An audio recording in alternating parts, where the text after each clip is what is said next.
everyone. My name is Dinesh Tripathi. In today's video, I will be talking about one of the open source projects, Octant, and it's one of my favorite open source project too. I'll be talking about how you can basically view the different objects within Tanzu Community Edition Kubernetes cluster on the Octant.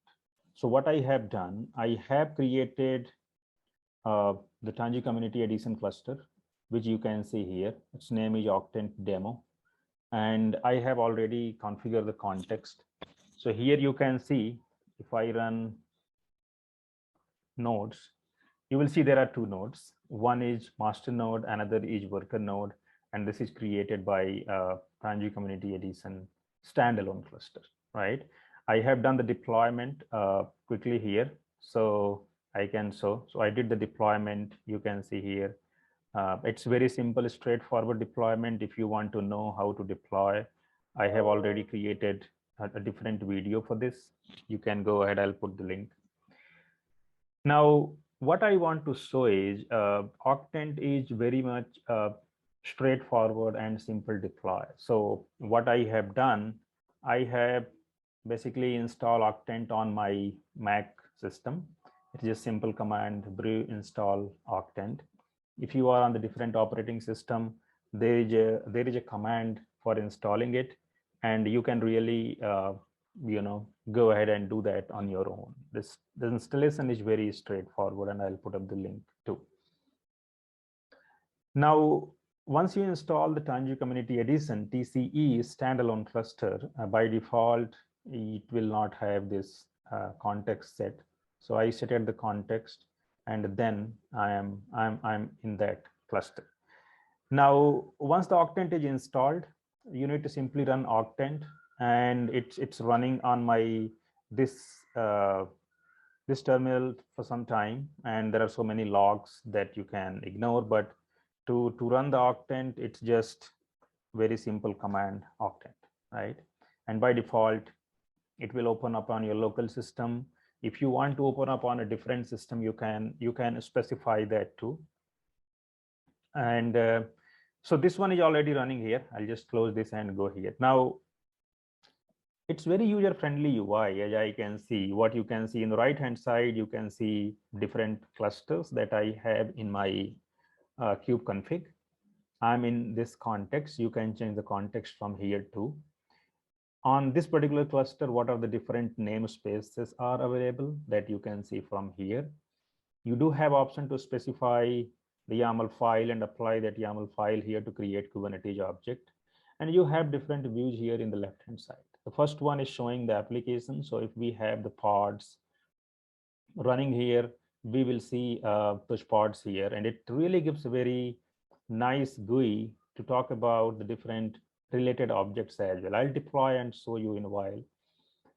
The second view is namespace overview, and here you have different other objects as well, like the different namespaces that you can see here, the pod in this namespace, services in this namespace, config maps, secrets, all the objects in that namespace. We do have another view that is workload, where you can see a separate objects like pods, jobs, deployments, daemon set, all of that. Similarly, discovery and load balancing, we can go ahead and see the network policy, etc. It's just fresh new cluster, so I don't have a lot of objects here, but it's simple, straightforward to create the object and visualize them from here. I'm going to do that, few of them.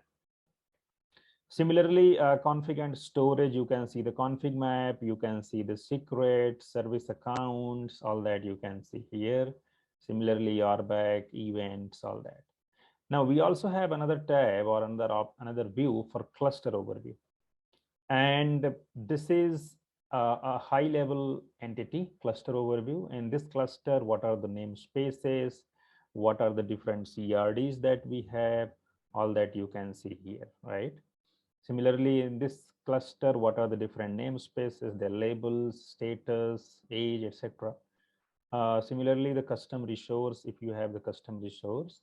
So the Tanzu Community Edition, TCE, provide a whole bunch of custom resources, and that is what you are seeing here.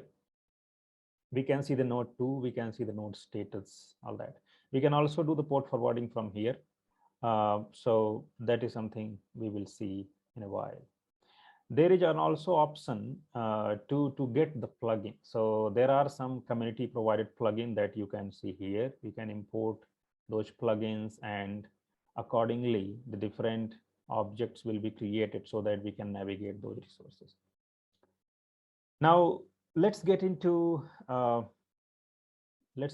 deploying one of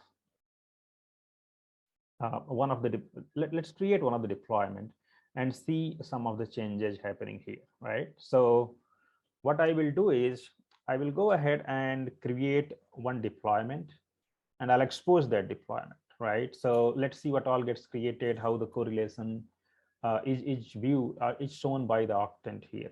So let's create deploy. So I'll go ahead, create the deployment based on nginx. The name is web app, and it will use the port 80. Now you see here immediately one of the pod came up.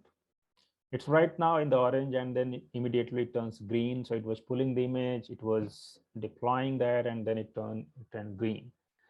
I'll also go ahead and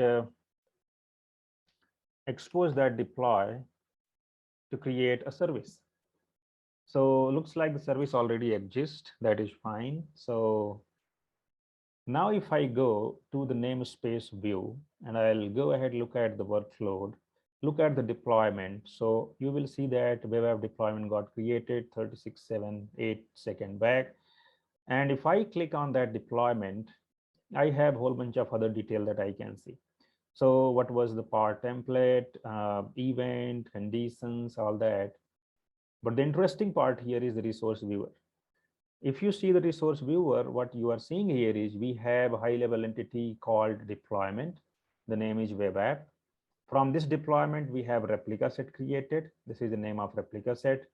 And from here, we have the pod created. And this pod have two more objects associated. One is service, another is service account. Now let us do one more thing. Let us try scaling this deployment, right? So let's say kubectl get deploy. I have one pod here, and I say kubectl scale deploy nginx, not nginx, web app, and replicas 2. Now you see here the color change, and soon you will see it turn again green. So now if I go to the pods, you will see here now I have two pods for the web app. And if I go back to the workload and see the deployment, click on the deployment resource viewer. So you will see here now. So here there are two pods, right? It's not showing here in the UI, but now there are two pods that is associated to the replica set, right? So we can go and look from here too. These are the two pods. But I think Octant really provide a very user-friendly way of deploying, basically viewing the objects, right? And it can be really handy for developers. Those who are deploying the objects, they want to see from GUI, all that they can do. So this is just the theme, and we can do some other changes. Like I can go ahead and set the dark theme. It really looks nice. So you can view this way, or you can just go ahead and change to the light theme. It's purely up to you. You have the kubeconfig file. If you want to change, you can change that too.